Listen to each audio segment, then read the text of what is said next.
an ovulation of 3 times to ensure that the seed is housing a perfect being, right? And then once that comes together, it's at a prescribed time. Then that child will be choosing to mate from another child of our tribe that their parents have done the same thing in the same star. So therefore, that they were born in the same star constellation. So then they would come together at the time, so their child. So therefore, if you are a Sagittarian, then your wife would be, or your husband would be a Sagittarian, and then his mother and father would be Sagittarians, and then his mother and father would be Sagittarians. You follow what I'm saying? That's dealing with the ritual of sex.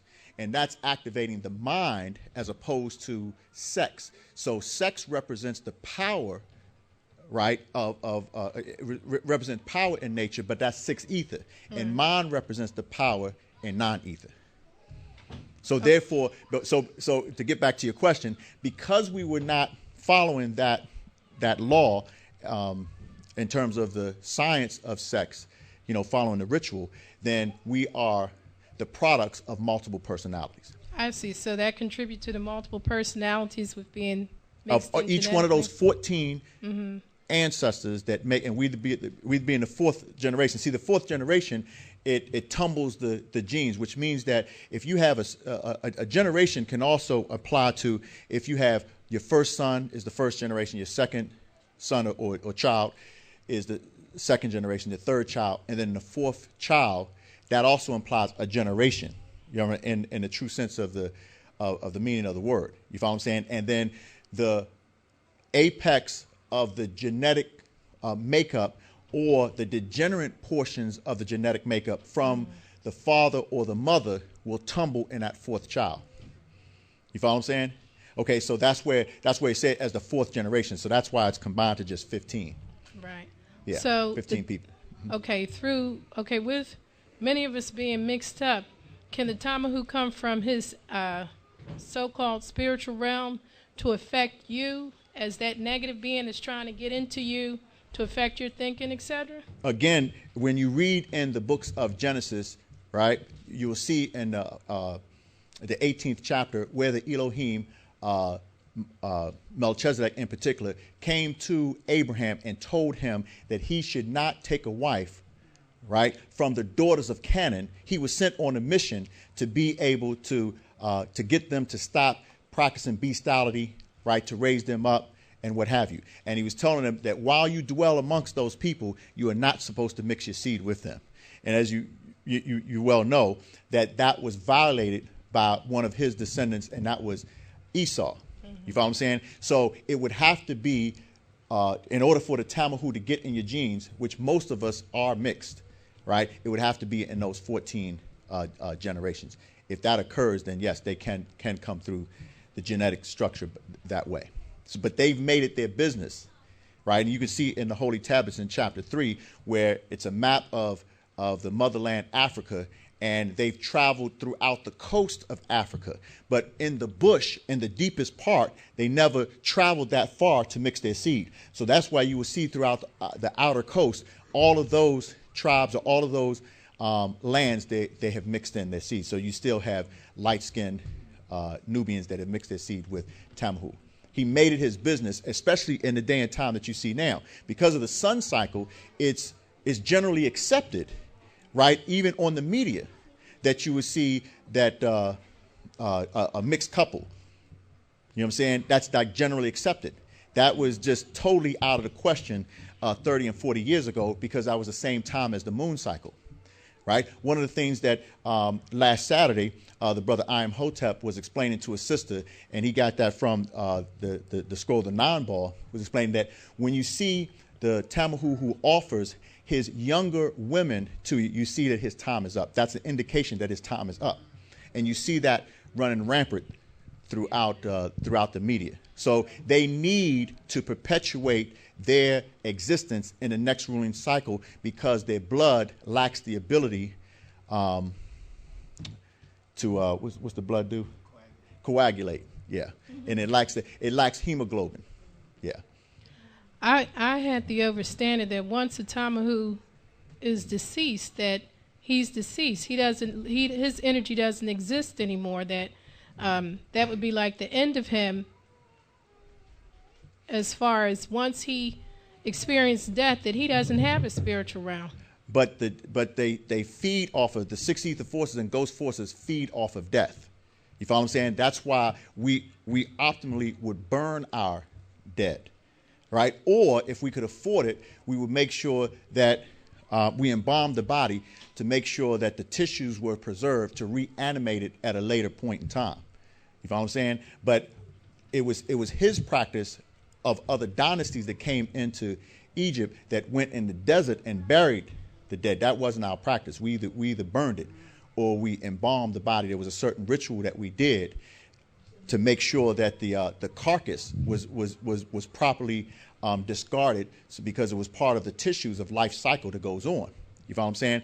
But the etheric part of the existence goes on. That's what you're talking about. His etheric part of existence, right? It just dissipates because he's a kind of a man. Right. You follow what I'm saying? But yet at the same time as the powers of necromancy, right? They feed off of the dead. All right. So you have two crosses placed in graveyards, right? Is one place. What's the other place? Churches. Mm-hmm. And both of them represent the dead. One, the physical dead, and one, the mental dead. All right. And so that's why it's very important that to understand what the master teacher, Dr. Malachi York, as Amanubi Ru'akata, came to teach. When he came in the 60s, people were not ready for nine-ball. They were not ready for Bible interpretations and explanations. Even now, you know, when we start teaching that, it's met with a lot of resistance. A lot of people who read it, you have to find a place where it marries in the doctrine. These are the type of things that, had he been amongst us at the times, he would have been able to explain to us in great detail. You follow what I'm saying? But it's extremely important to comprehend non-ether, as transforming the six ether and the six ether to ghost. That manifests in every facet throughout life. And in this case, so it's as well. So you have the non-ether would be Tarkan. So as the question was asked earlier of the brother Khonsu Hotep, as he's explaining from mankind, would be from the Hindu. You know what I'm saying? Or that would be man. You know what I'm saying? So any one of us would not be man, we would be God. So you have three different entities. You'd have man, God, and then you'd have the evil one, or ghost, that's residing on the planet. And ghost and man needs God to become God. But God cannot, or God can reduce himself to ghost. Let me correct myself. Man and ghost cannot become God, but God can reduce himself to man or ghost. You follow? So they need your genetics in this day and time. Thank you. You're welcome.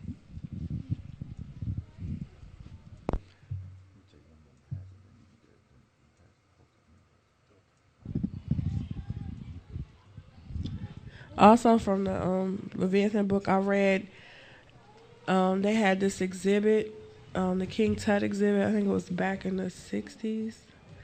And people from all over came to see it, but it was really a cover-up. They used to go into Central Park and have rituals called necromancy. Mm-hmm. And which they used to, what was it? Yeah, basically contact the spiritual realm and predict the future. I wanted to know if they're so, you know what I'm saying, they are weak and we're more powerful, how come we haven't been able to do that yet? I mean, it seems like we could shake the heavens and earth. I know we made it rain in Eatonton, while we haven't got to that level yet. Okay, you're saying, okay, let me just make sure I understand your question. You're saying, why haven't we used the powers of necromancy for alpha? Not to say to do the same exact things they're doing, but of course we gave them their 3 degrees. So, I mean, if they're able to contact people in the spiritual realm and get an extension on time. Okay, slow down right there. Okay, stop right there. When you're saying that they contact people on the spiritual realm, okay, comprehend this, that you have different moods of vibration from the physical plane to the plane of force, and then the what? Spiritual plane. Okay, that's the farthest that he would be able to subsist off of. Okay, so a kind of man, all right, his mentality goes up to the numerical as 333. All right, the original man, who would be the Hindus, mentality goes up to 666, but a Nubian or Tarkhan's, right, mentality goes up to 999. So therefore, 999 would be a combination of all gases and chemicals in nature. So therefore, when you're saying the spiritual realm, right, we have the ability to be able to contact other forces throughout the boundless universe, right? Like the question earlier in terms of being removed from behind the nine ball, as the brother I am Hotep answered, in terms of one aspect would be the hair, but the other aspect would be to remove yourself from off of the earth. The earth being, in terms of 9 planets, right, before they eliminated Pluto, right, earth being the third one in. So to remove yourself from behind the nine ball, meaning remove yourself from the earth, right, to relax and let yourself go to the boundaries of the universe, and those universal forces were the same thing that, created you. So therefore, a Caucasian can enjoy a well-rounded spiritual life, but it's limited to 333 from the physical plane, and it's divided to 7 different planes, or multiplied to 7 times 7. So it's 49 different planes that you would perceive as spiritual on the physical plane, moving up to 49 different planes that he has the ability to perceive on the plane of force, as well as 49 different planes that he has the ability to perceive on the spiritual plane. And that's the limit of his mentality and his spirituality that he would be able to go to. You know what I'm saying? So whereas we would have a greater ability in terms of Tarkhan and Nod. Exactly. I'm on the same page with you. But what I'm saying is, if that was, they influenced the future basically, and it gave them the 30-year extension. If their weak little behinds can do that, I mean, imagine what we can do. My question really is, why haven't we gotten to that level yet? That's because the Caucasian race is the female forces of each one of the races. So therefore it has an attracting power like females have an attraction power to males. You know what I'm saying? So therefore we are attracted to that female race of his power. And it's like right now, if we are, locked, the prison door is open, but we won't go outside. The same way at the time of slavery, right? When you read the story of Kunta Kinte wanting to be free, but yet you still had the other slave who was Chicken George, who thought that even in slavery that was fine. So which means that he didn't activate his power. Kunta Kinte wanted to activate his power to be free, but the other captive, right, did not want to. And that's the power and the problem that we have in this day and time. And even in right knowledge, to try to to explain that we have our power. It's abundant in the universe. All we have to do is embrace self and kind to be able to activate it, which means that, okay, all of the other races, right, if they were to go to a foreign land, they would generally, meet with somebody that looks like them. We're the only race that doesn't do that. We have a deity, right, that doesn't look like us. That's contrary to nature. You see, so it's only through the laws of nature that you would attract a force or someone that looks like you. So we're the only race that goes contrary to our own nature. So to be able to activate that power, you'd have to be able to embrace your own kind. You follow? And with that answer, pass the class to my brother Khonsu Hotep.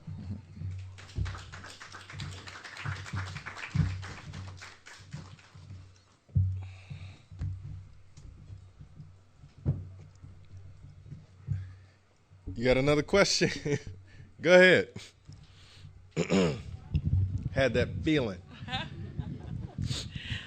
You into? My next question is dealing with current events, but it ties back into the doctrine.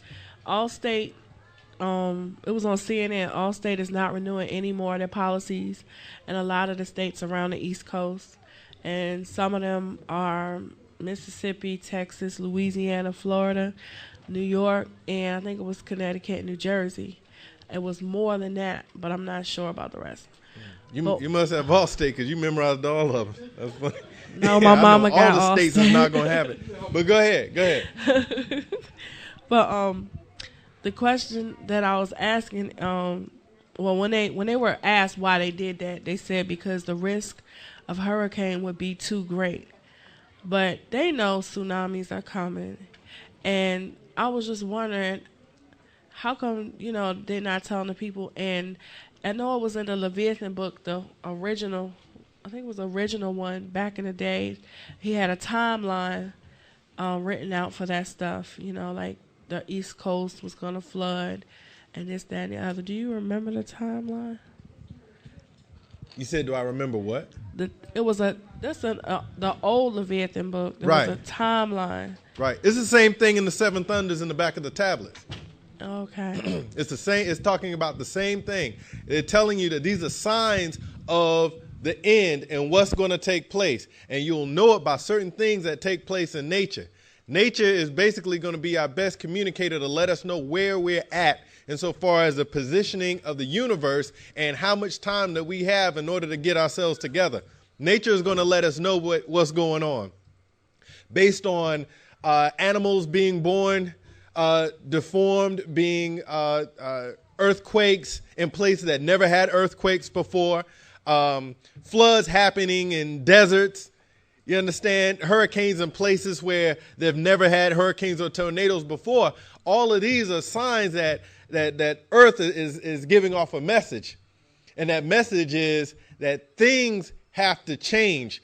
She's gotten to the end of this particular cycle. Once you start having albinos born, the absolute bottom of the recessive pool, that lets you know that things have to go in a different direction.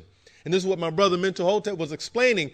It goes in one way with 9 ether, then comes back with 6 ether, and that's the cycle that it moves in. And so now it's reached the very bottom, the very lowest of morality, the very lowest of physical state, the very lowest of mental energy right now. So as I said, once you hit rock bottom, you have what? Nowhere to go but what? So we've just ended our evolutionary cycle, and now we're about to begin our revolutionary cycle, which means all of the forces in the atmosphere, in the universe, are going to start working in an opposite direction. The poles are going to change. This is what the Master Teacher was speaking about in the 6th chapter, the 15th tablet of the Holy Tablets, when he says our poles have to change. We have to get rid of our old time cell and get prepared for a new time cell coming in. Now, how that ties into another question that you had is that we have to be really conscientious about that. When we start talking about our ancestors or even certain ones of our deities that are a part of old time cell existence, we have to be careful. We have to be really careful because of the fact that a lot of them are the same energies that were responsible for us being in slavery during the evolutionary cycle. Once we're in an evolutionary cycle, that is when we go under the spell.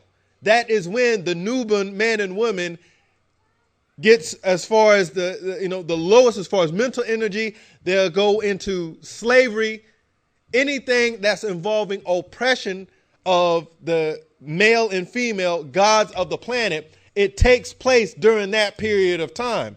So we have to be mindful that a new set of everything is about to come back into place. A new set of spiritual energy is about to come back into place. New plants, new animals, new everything. The only thing that actually exists throughout this whole cycle between moon and sun is us. That's why the Master Teacher keeps telling y'all don't realize who you all are. The universe cannot exist. This solar system wouldn't exist if you all weren't here. You are the magnetic attraction that keeps our universe in fit form.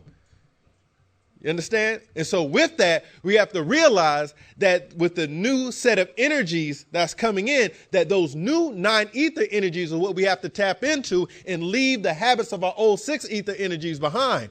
Now, what has happened is we may remember, or there was records kept of certain rituals that we had during a previous sun cycle that our forefathers and our ancient ancestors had. And so because of the fact that they knew that 9 ether would be coming back again through another cycle, solar cycle, that we held on to those practices. But we had to wait for those energies to be emitted from the sun again before they'll become effective. This is why we will do certain things and have no effect.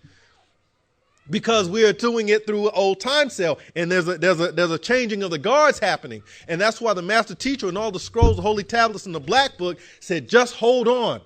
You understand? Just wait for me a little while longer, because all of this is going to change, and it's going to change in the benefit of those who stuck around to the end. For many are called, but few are chosen. Many will get the word, but there's few that's going to stick around to see it to the end. You understand? So this is what we're dealing with right now. Malik Zulu Shabazz, he came here a few weeks ago in regards, to a visit he had with the master, but the one thing that he said that I thought was, real powerful. It was simple, but it was powerful. He said, you have no reason to be sad or to be depressed or to be down or to be all of these things. He might not have realized exactly how significant that was, but we do if we are Nawapians and we study Nawapu, that the fact that everything that was used to go against us and go against our master teacher, those same energies and those same forces, the exact same ones, will be working to bring his freedom and to elevate and liberate us out of everything that's going on. We just have to be able to tune into it. You understand? That's the good news. They talk about good news. The good news isn't the gospel. That's the real gospel. They're talking about a ghost spell. We're talking the real good news, the fact that our ancient ancestors didn't forget us as long as we didn't forget them. They say take one step towards God and he takes 10 towards you. That's 1/10 of an effort that you have to make to realign and reconnect back with your ancestors, and they will take it the rest of the way. People keep saying, how do we become what it speaks about in the Holy Tablets, chapter 6, tablet 15, about this new time cell and these whole light beings incarnating into us? We just have to give the effort that was prescribed throughout all of the scrolls that the master has laid here for us. They are waiting to come and do the rest. You follow that? It's not going to be a matter of you having to do everything yourself. You can't. Surely you will be at a loss if you had to do it yourself. You need help, and your ancestors are here and they're ready to help, but you got to meet them you got to meet them a part of the way. You understand? And the master teacher, us showing our love and unity and bringing him out, is part of them saying, all right, now they're ready. Because the master teacher said in one of his epistles that Enki came to him and said, if they free you, we'll free them. So what else can you ask for? You understand?